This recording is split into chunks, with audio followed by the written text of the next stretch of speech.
Olha, eu sei que todo mundo aqui pode saber o que é um Isekai, mas eu tenho que explicar antes de começar esse vídeo. Isekai são obras onde o protagonista ele morre, ele reencarna ou vai parar em um outro mundo.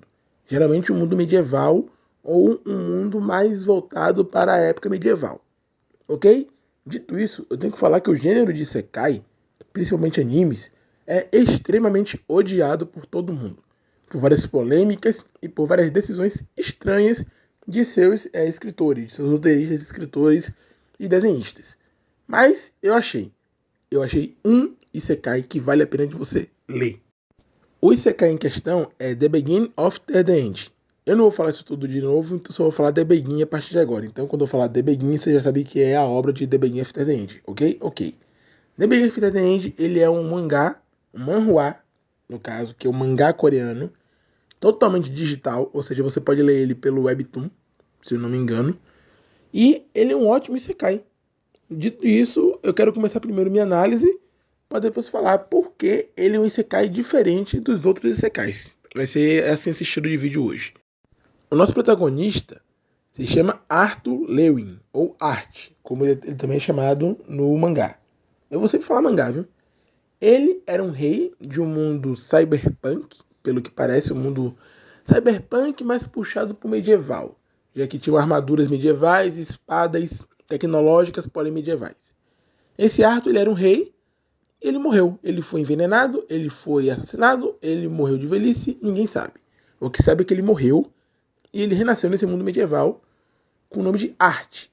Só que ele tem consciência da vida dele passada, mesmo ele renascendo de novo. Literalmente ele nasce como um bebê, mas ele tem consciência.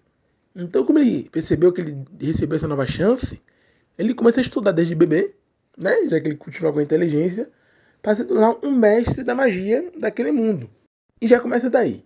Diferente de outros isekais, como o Mushoku Tensei, onde o protagonista renasce como uma criança, mas usa isso para o mal, ou seja, para o benefício próprio, mas que não tem razões tão nobres assim, o Art não. Ele usa isso para estudar e para ajudar as pessoas que estão em volta dele. Nessa fase de bebê barra criancinha, ele usa isso para ajudar os seus pais.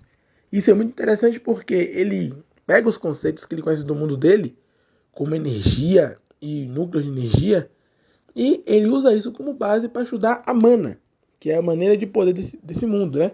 A mana que nasce com cada pessoa que é o mago, e ele pode moldar essa mana para se adequar a um elemento que ele acha melhor.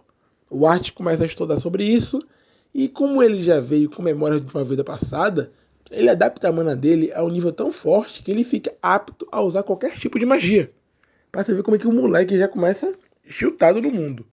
O Art, então, ele descobre durante um arco que ele tem que fugir porque queriam matar ele, se separar dos pais. Ele descobre uma dragoa, um dragão fêmea, né? Chamado Sylvie, ou Sylvia, depende da tradução. E essa Sylvia, ela está para morrer. Mas então ela decide, antes de morrer, cuidar do Art, que estava ferido. E na sua morte, ela, além de deixar um filhote de dragão, que vira meio que um familiar do Art, que é aqueles animais que só vivem perto do dono, ela também une o núcleo de magia dela com o núcleo do Art. Então o Art agora tem um núcleo de mana, que seria como se fosse o Ki, do tamanho de um núcleo de mana de um dragão, que é um ser super poderoso nesse mundo. Dragões aqui são tratados como dragões orientais chineses, ou seja, seres poderosos que podem alterar geograficamente o rumo do planeta. E o Art agora tem o poder deles na palma da mão, do coração. O que você escolher aí? O Art então volta para a cidade dele, já como um mago conhecido, porque durante essa aventura ele passou um tempo com os elfos, aprendendo sobre magia élfica e como controlar os novos poderes, né? Já que, como toda obra medieval, os elfos eles são os mais sábios. E ele volta, ele entra na melhor escola de magos que tem, então fica meio com a vibe Harry Potter, e aí vai seguindo a história do Isekai em si. Tem vários arcos interessantes. Eu gosto muito desse arco inicial do treino com elfos e desse arco da escola. Mas tem outros mini arcos, outras sagas que valem a pena de se acompanhar. Em geral, eu acho que os únicos defeitos de The Begin é a demora para lançar novos capítulos, já que o autor tem vários hiatos e a história realmente é muito boa, você fica naquela eminência de achar um capítulo novo. Só que por conta de um hiato, você meio que perde a vontade de ler, quanto porque é um Isekai. Tipo, eles poderiam fazer uma coisa diferente, fazendo a criança ser super inteligente, um L do Death Note no mundo medieval, por aí. Poderia. Mas eu sinto que essa desculpa de ser um Isekai é para algum arco no futuro sobre o protagonista, sobre o Arch, porque a gente não vê muito sobre a vida do Arch antes dele sair nesse mundo de Isekai, antes dele cair nesse mundo medieval. Então acho que isso vai ser utilizado mais pra frente, já que aparecem alguns personagens que têm conhecimento de que ele, em específico, o Art, na verdade já era um adulto antes de estar nesse mundo. Eu acho que isso aí vai ser usado por uma trama mais futuramente, então não vou opinar muito. Em geral, o The Begin ele se diferencia de outros isekais porque, apesar de ter alguns clichês em tramas, você vê que ele repara com elfos, tem várias raças, um sistema de mana, tem raças que não se gostam, tem coisas assim do mundo medieval que a gente vê em qualquer obra, um Senhor dos Anéis da Vida, ou sei lá, até um Konosuba, que é um anime mais puxado para comédia, mas também no medieval. A gente vê várias coisas que tem nesse anime do The Begin, no mangá, no caso. Ele se diferencia porque ele é escrito por uma pessoa que gosta. Ele quer escrever uma aventura, que é um Isekai, mas ele não quer que aquilo ali fique manjado. Ele não quer que aquilo ali seja levado para o lado ruim, ou que seja mais um no meio de tantos. O autor, ele quer que aquilo ali seja único. E ele se esforça para aquilo ali ser único.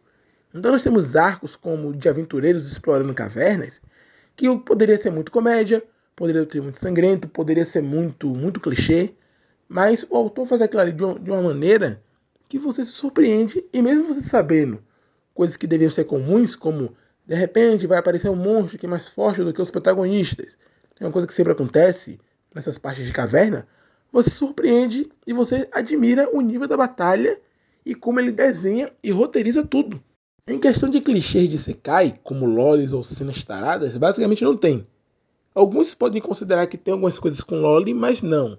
Porque os personagens realmente são crianças e a gente vê os personagens crescendo e os corpos deles sendo desenhados como deveriam ser naquela idade. A gente não vê uma personagem de 13 anos parecendo uma criancinha. Uma personagem de 145 mil anos como se fosse uma criança de, sei lá, 12. A gente vê personagens com uma estatura corporal e uma aparência que remete àquela idade.